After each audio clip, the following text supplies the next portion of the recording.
बिस्मिल्लाहि मिनश्शैतानिर्रजीम बिस्मिल्लाहिर्रहमानिर्रहीम। अल्लाह के पाक नाम से शुरू करते हैं जो बड़ा मेहरबान और नहायत रहम करने वाला है। यूनिक ग्रुप ऑफ इंस्टीट्यूशन की तरफ से अज़ीज़ तुलबा व तालबात, ये ऑनलाइन लेक्चर आपकी तालीम और तरबियत के लिए प्रोवाइड किए जा रहे हैं और मैं हूं प्रोफेसर राजा वाजिद अली। आप सब बच्चे मुझसे स्टैटिस्टिक्स यानी शुमारियात पढ़ते हैं। क्लास हमारी सेकेंड ईयर की है और हम चैप्टर 12 कर रहे हैं जिसका नाम एस्टिमेशन है। एस्टिमेशन में हमने डेफिनेशंस को थोड़ा सा डिस्कस करते हुए एग्ज़ाम्पल्स की और आज हम एक क्वेश्चन जो स्मार्ट सिलेबस के हिसाब से क्वेश्चन नंबर 4 का बी पार्ट है, इंशाल्लाह आज हम ये कंप्लीट करेंगे। इससे पहले हस्ब मामूल हम अपने लेक्चर का आगाज़ एक अहदीस मुबारक से करते हैं। अहदीस आप सल्लल्लाहु अलैहि वसल्लम ने फरमाया, अफ़ज़ल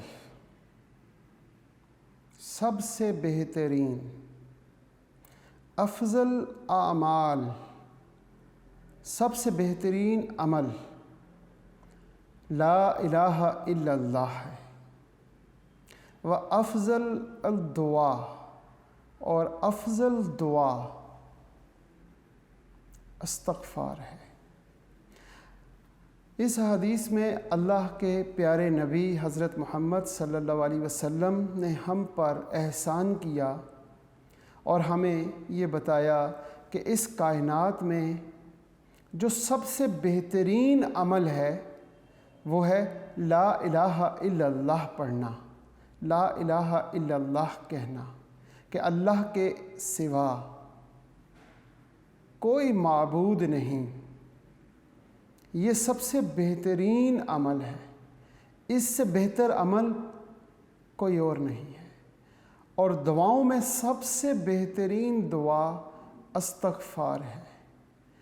तो ये बेहतरीन अमल और बेहतरीन दुआ हमारे प्यारे नबी हज़रत मोहम्मद सल्लल्लाहु अलैहि वसल्लम ने हमें बताई है। इस पर अमल करना चाहिए और अपने आप की मसरूफ़ियत में हम जो मर्ज़ी कर रहे हों, लेकिन अगर ज़बानों पर ला इलाहा इल्लल्लाह का लफ्ज़ इस्तेमाल हो रहा हो, ये आप कलमे अदा कर रहे हों, या फिर इस्तग़फ़ार जो इस कायनात की सबसे बेहतरीन दुआ है वो दुआ आपकी ज़बानों पर हो, यानी कि इस्तग़फ़ार, तो इससे आपको बहुत फ़ायदा होगा। बहुत शुक्रिया। आज के लेक्चर का हम आगाज़ करते हैं। एक्सरसाइज हमारी है जी 12.1 और स्मार्ट सिलेबस के हिसाब से हमारे पास सिर्फ क्वेश्चन नंबर 5 और क्वेश्चन नंबर 4 का ए और बी पार्ट है। क्वेश्चन नंबर 4 का ए पार्ट है व्हाट इज़ मेंट बाय अनबाइज्डनेस, हम ऑलरेडी डिस्कस कर चुके हैं। Differentiate between unbiased and biased estimator, ये भी हम ऑलरेडी डिस्कस कर चुके हैं प्रीवियस लेक्चर्स में। इसका मतलब क्वेश्चन नंबर 4 का ए पार्ट हम कंप्लीट कर चुके हैं।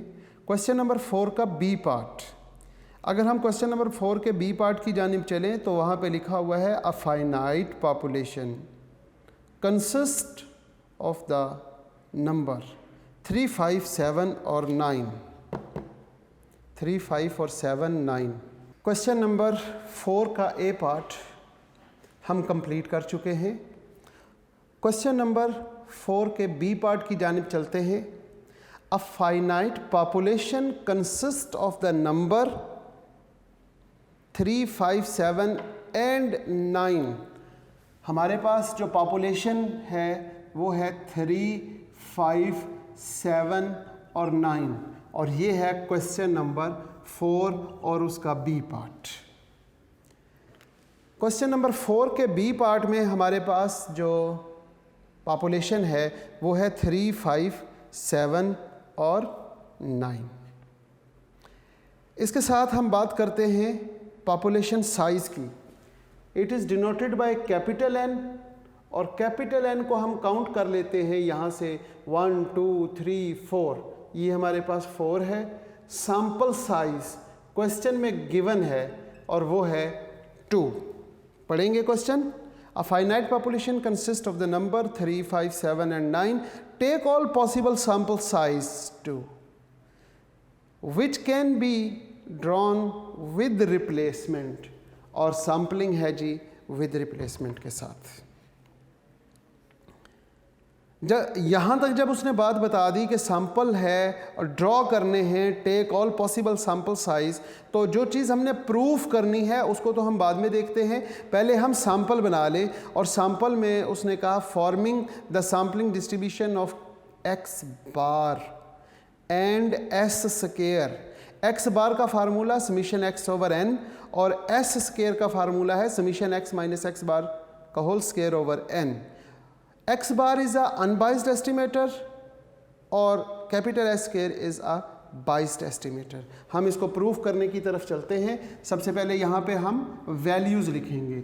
वैल्यूज़ क्या हैं? 3, 5, 7 और 9।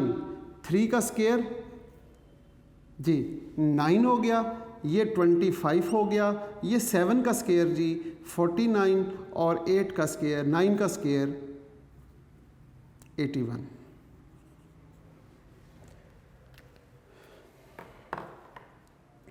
इसके साथ ही आपने एक काम करना है और वो काम क्या है कि इनके सम कर लीजिएगा। किन के सम करेंगे? सबसे पहले 7 और 3 10 हो गया, ये 9 और 1 10 और ये हमारे पास 24। अगर हम देखते हैं 3 + 5 + 7 + 9, यहाँ पे हमारे पास 24 हो गया। बिल्कुल इसी तरीके से 3 का स्केयर करें तो आपके पास आ गया 9 + 25 + 49 और +81। यहाँ पे हम लिखते हैं 164।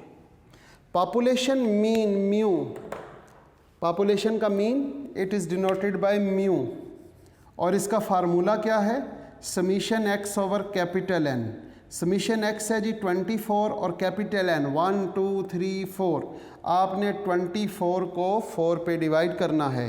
24 डिवाइडिंग बाय 4, आंसर आपके पास 6 आ गया। बिल्कुल इसी तरीके से sigma square population variance summation x square over capital N minus summation x over capital N का होल स्केयर। यहाँ पे वैल्यूज़ पुट कर दें। वैल्यूज़ आपके पास है 164 डिवाइडिंग बाय कैपिटल एन आपके पास है 4 minus summation x over n, इसका 6 आंसर आता है और उसका स्केयर कर लें। ऐसे ही आपने देखना है कि 164 डिवाइडिंग बाय 4 आपके पास आंसर आया 41, इसमें से माइनस किया 36, तो सिग्मा स्केयर आपके पास क्या आ गया? 5। ये सिग्मा स्केयर आ गया और ये म्यू आ गया। जब ये दोनों चीज़ें मालूम हो गई तो इसके बाद आपने क्या मालूम करना है? Total sample. टोटल सैंपल का फार्मूला विद रिप्लेसमेंट की वजह से कैपिटल एन की power small n. Capital N कितना है आपके पास? कैपिटल एन है 4 और 4 की पावर हम लेंगे स्मॉल एन 2। 4 की पावर 2 तो ये हमारे पास 16 आ गया। अब हम यहाँ पे सीरियल नंबर ड्रॉ करेंगे 1 2। हम कोशिश करते हैं कि एक ही लाइन में ये 16 आ जाए ताकि हमारे पास सीरियल नंबर 1 2 3 4 5 6 7 8 9 10 11 12 13 14 15 और 16। इसके बाद सैंपल ड्रॉ करेंगे। सैंपल के बाद एक्स बार जिसका फार्मूला उसने खुद ही दिया हुआ है समीशन एक्स ओवर एन, और इसके साथ उसने कैपिटल एस स्केयर का फार्मूला सेकंड पार्ट में summation X minus X bar का स्केयर ओवर n। यहाँ पे आपने सैंपल ड्रॉ करने हैं,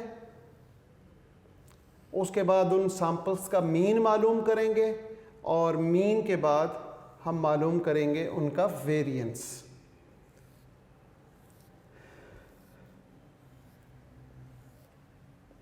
जी, सैंपल्स मालूम करने के लिए विद रिप्लेसमेंट है तो 3 को कितनी टाइम लिखेंगे? 4 टाइम। 1 2 3, सॉरी हमने तो 4 को लिख दिया, बेसिकली 4 टाइम लिखना था। हम यहाँ पे लिखते हैं जी 3, 1 2 3 और 4, फिर 5 को लिखेंगे 1 2 3 और 4, फिर 7 को 1 2 3 और 4, और फिर 9 को 1 2 3 और 4 टाइम लिख लिया। अब हम 1 टाइम लिखेंगे हर वैल्यू को, 3 5 7 9, 3 5 7 और 9, 3 5 7 और 9, 3 5 7 और 9। ये हमने सैंपल ड्रॉ कर लिए।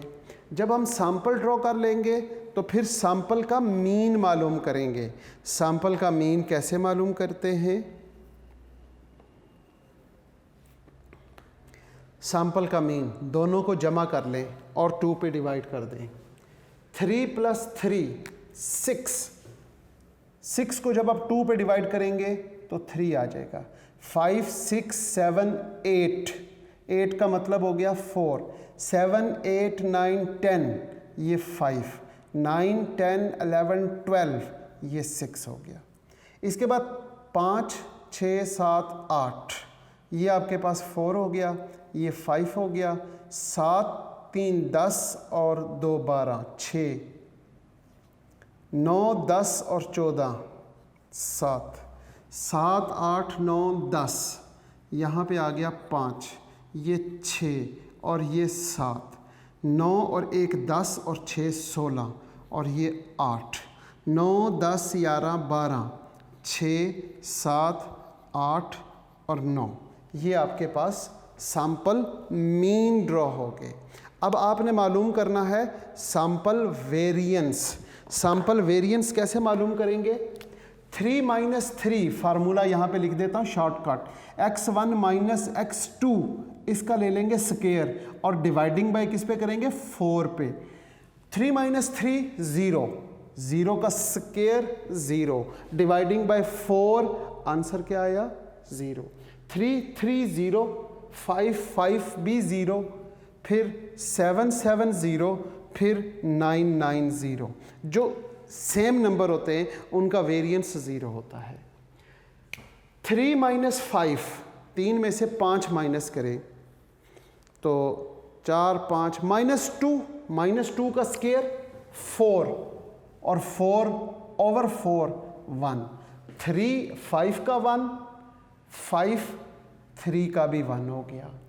3 में से 7 माइनस करते हैं तो 3 के बाद 4 5 6 7, 4 बच गया, 4 का -4 बचा, -4 का स्केयर कितना होता है? 16, और 16 को 4 पे डिवाइड करेंगे तो आंसर आ जाएगा 4, 4 4 16 होता है, और 7 और 3 का आंसर भी 4 आएगा। इसी तरह 3 - 9, 3 - 9 6, 3 में से 9 माइनस करें तो 6 होता है, 7 8 9, बिल्कुल ठीक। -6 का स्केयर लेते हैं तो 36 आ गया। 36 को जब आप 4 पे डिवाइड करेंगे तो 9 आ जाएगा। जब इसका आंसर 9 आ गया, यहाँ पे इसका आंसर क्या आया? 9। किसका? 3 और 9 का, और 9 और 3 का आंसर भी 9 आ जाएगा।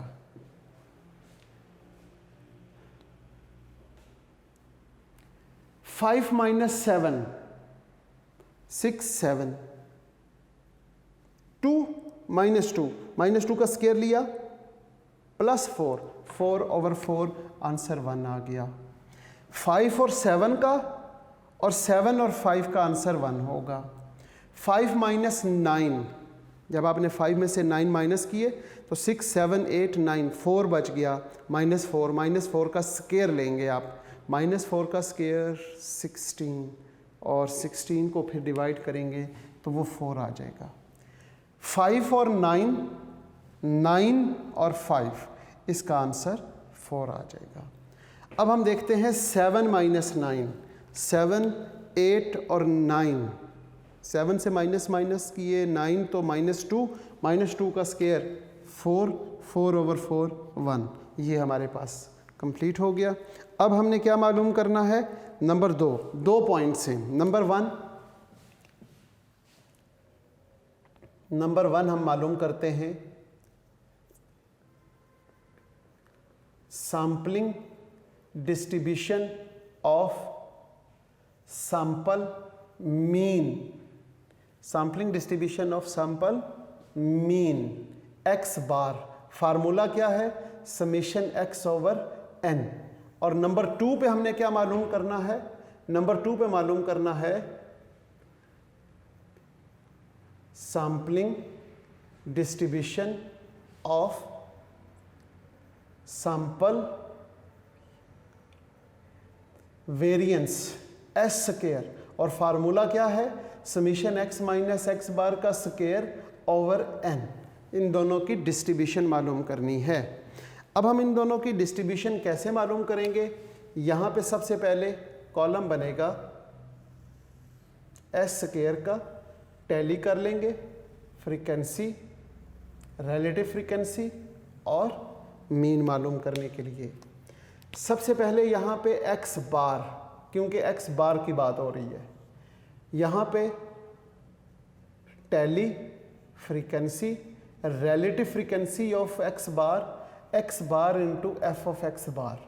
बिल्कुल इसी तरीके से आप यहाँ पे सबसे पहला कॉलम s स्क्वायर का, फिर टैली का, फिर फ्रीक्वेंसी का, फिर इसके बाद आप मालूम करेंगे रिलेटिव फ्रीक्वेंसी, और लास्ट कॉलम आपका बनेगा यहाँ पे s स्क्वायर।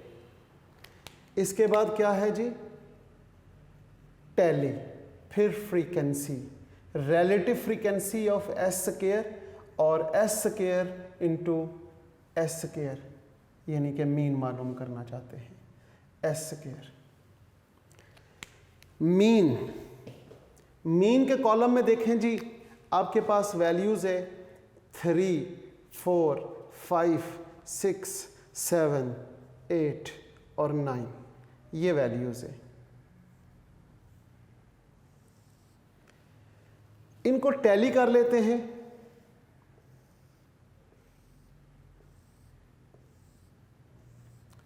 टैली कैसे करते हैं, यहां से शुरू करेंगे, 3 लिखेंगे, फिर 4, फिर 5, फिर 6, फिर 4, फिर 5, फिर 6 और फिर 7, 7 के बाद 5, 6, 7 और 8, 8 के बाद हम बात करते हैं 6, 7, 8 और 9। अब हम फ्रीक्वेंसी काउंट करके लिखेंगे 1, 2, 3, यहाँ पे 4, यहाँ पे 3, 2 और 1। इसका टोटल 16 होगा, क्योंकि जो टोटल आउटकम होते हैं, टोटल सैंपल चेक कर लेते हैं, 3 और 3 6 और 4 10, 11 12 13 14 15 और 16, हमारे पास इसका सम ठीक आ गया। यहाँ पे लिखेंगे 1/16, 2/16, 3/16, 4/16, 3/16, 2/16 और 1/16। रिलेटिव फ्रीक्वेंसी का total it's always equal to 1। Multiply कर देते हैं, यहाँ पे 3/16, फिर हम देखते हैं 4 2s are 8/16, 5 3s are 15/16, 24/16, 21/16 और 16/16 और 9/16। इसका टोटल करेंगे, नीचे तो 16 आ जाएगा और ऊपर वाली वैल्यूज़ को जल्दी से आप टोटल करके नीचे लिखें क्या आता है। अगर बहुत ही जल्दी है तो 16 को मल्टीप्लाई मैं कर देता हूँ 6 के साथ, तो मुझे उम्मीद है कि यहाँ पे 96 आया होगा आपका। अगर हम इनको सम अप करके देखेंगे तो इसका सम 16 ही होगा। 3 + 8 + 15 + 24 और 21 को प्लस करेंगे और फिर 16 + 9 96 आ गया। जब यहाँ तक 96 आ गया, इसके बाद आपने मालूम करना है mean of the sampling distribution of sample mean x बार। इसको डिनोट करते हैं एक्सपेक्टेड वैल्यू ऑफ x बार, या फिर इसे कहेंगे म्यू ऑफ x बार। इसका फार्मूला तकरीबन सब बच्चों को आता होगा, summation x bar into f of x bar. It's mean यहाँ से इसका जो सम है 96/16 it's equal to 6। Expected value of x bar is equal to 6, और दूसरे अल्फाज में कहेंगे expected value of estimator it's equal to estimate, और वो भी हमारे पास क्या है, म्यू। तो हेंस प्रूव डैट जब इक्वल हो जाए तो अनबाइज्ड एस्टिमेटर क्या लिखेंगे, hence proved that x bar is equal to summation x/n is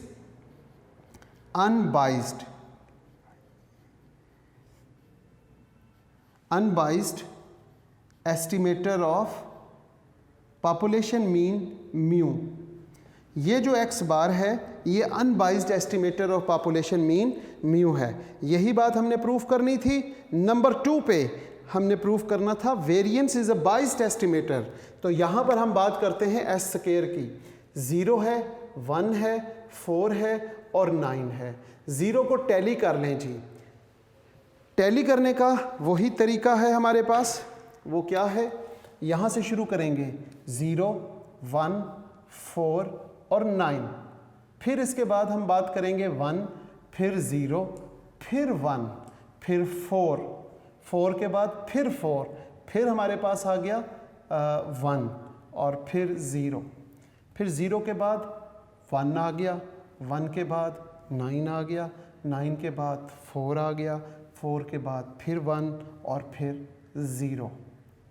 अगर हम टैली करते हैं तो 1, 2, 3, 4, ये हमारे पास 6, ये हमारे पास 4 और ये हमारे पास 2। 6 और 4 10, 11, 12, 13, 14, 15, 16, तो इसका टोटल 16 आ गया। रिलेटिव फ्रीक्वेंसी कैसे बनाएंगे, 4/16, 6/16, 4/16, 2/16 और इसका total must be equal to 1। यहाँ पे सम करेंगे 0/16, यहाँ पर क्या होगा 6/16, 4 4s are 16/16, 9 2s are 18/16। ये आपके पास टेबल कंप्लीट हो गया। इस टेबल में क्या करेंगे जी, जो लास्ट कॉलम है इसका टोटल कर लें। इसका टोटल कितना होगा, अगर आप इसका टोटल करने की कोशिश करेंगे तो आपके पास सबसे पहले नंबर पे 6 है, फिर उसके बाद 16 है और फिर उसके बाद 18 है। तो ये हमारे पास 40 हो गया। 40/16 और यहाँ पर हमारे पास 16 और यहाँ पे 1। अब हम देखते हैं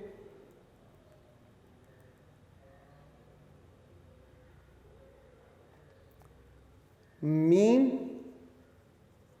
of the sampling distribution of sample variance S square, जिसका फार्मूला है समीशन x माइनस x बार का स्क्वायर डिवाइडिंग बाय n, जिसका ये फार्मूला है उसको देखते हैं। अब इसे सॉल्व करने के लिए हम क्या लिखेंगे, expected value of s square is equal to mu of s square.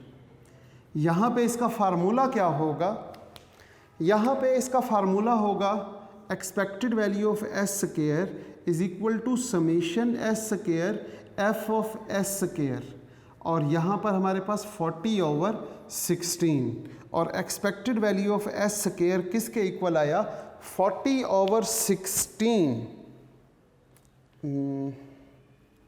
2.5 40/16 ji, answer हमारे पास आ गया 2.5। अब हम अगर गौर करें कि expected value of s square क्या सिग्मा स्क्वायर के इक्वल है या नहीं। Expected value of s square आपके पास आया है 2.5, और सिग्मा स्क्वायर यहाँ से देखेंगे sigma square is equal to 5, तो ये दोनों आपस में इक्वल नहीं है। जब ये दोनों इक्वल नहीं है तो HANCED hence proved that capital S square is equal to summation x minus x bar का square dividing by n is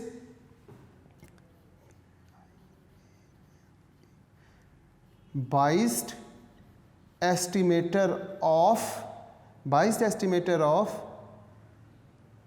the